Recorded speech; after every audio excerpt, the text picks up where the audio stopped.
Siap. Tetapi sebenarnya di balik itu kan itu ilmu pengetahuan yang beduh luar biasa ya. Dan muaranya pun adalah pada ternyata pada keimanan gitu. Saya nggak menyangka loh, kirain tadi pendeta Manuntun ini mau mengungkapkan hal-hal yang sifatnya ilmiah, justifikasi saintifik dan segala macam gitu. Ternyata ujung-ujungnya ke spiritualitas dan justru Ya, memotivasi kita untuk semakin beriman kepada Tuhan gitu. ya. Tanggapan gue Sigit.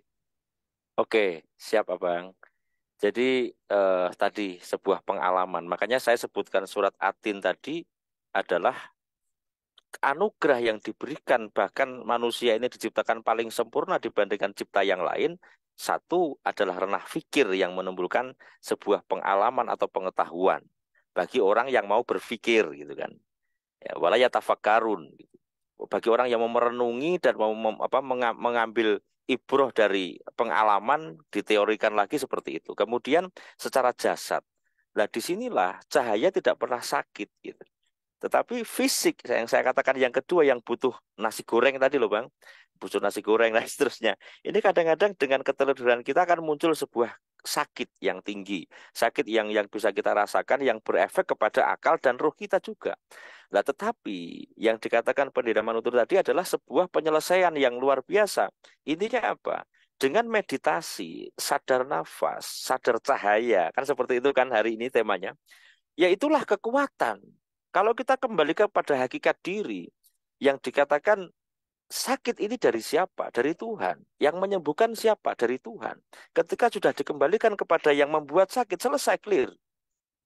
Adapun kita akan bagi lagi. Sakit ini bisa dipandang secara medis, secara psikologis, karena efek pikir kita. Dan juga secara ruh, atau mungkin gangguan jin dan seterusnya, atau bisa diselesaikan dengan rukyah dan seterusnya. Tetapi ketika kita kembalikan kepada kesadaran, ya tadi, kepada hakikat diri, bahwasanya ini dari Tuhan, dan kembali kepada Tuhan.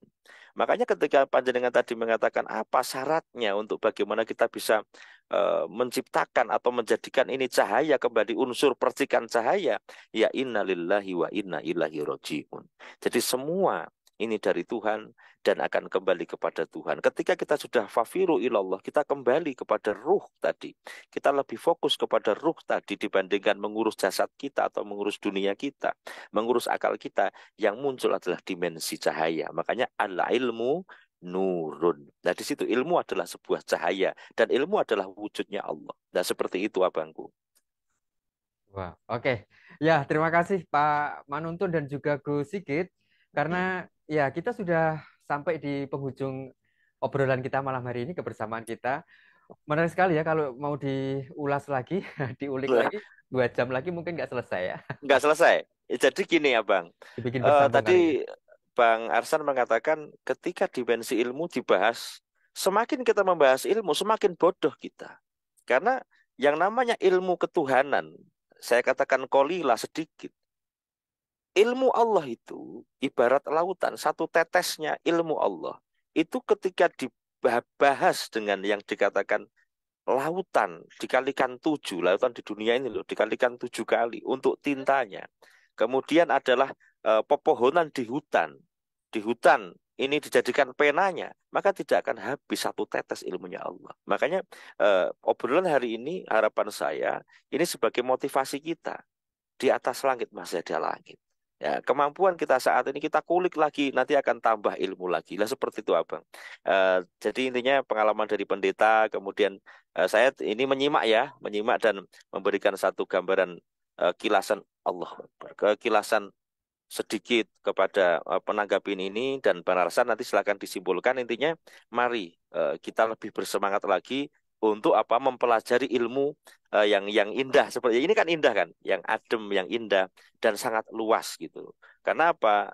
Supaya kita lebih diangkat derajat kita. Lah semakin derajat ini diangkat ya akan menuju kepada cahaya yang sesungguhnya tadi abangku. Yes, Gitu dari saya seperti itu. betul, Gus Sigit sepakat ya. Karena Tuhan akan meninggikan derajat, Ya. mendirikan beberapa derajat orang yang berilmu ya. Ya, Betul. yarfa'illahu ladina amanu minkum waladina utul ilma darajat. Jadi dia akan meninggikan orang yang beriman, gitu, spiritualis, dan Mm-mm. orang yang selalu mengulik ilmu dari beberapa derajat dibandingkan orang yang hanya diam-diam baik gitu loh, Ya, Bang. oke. Ya, keren keren ya.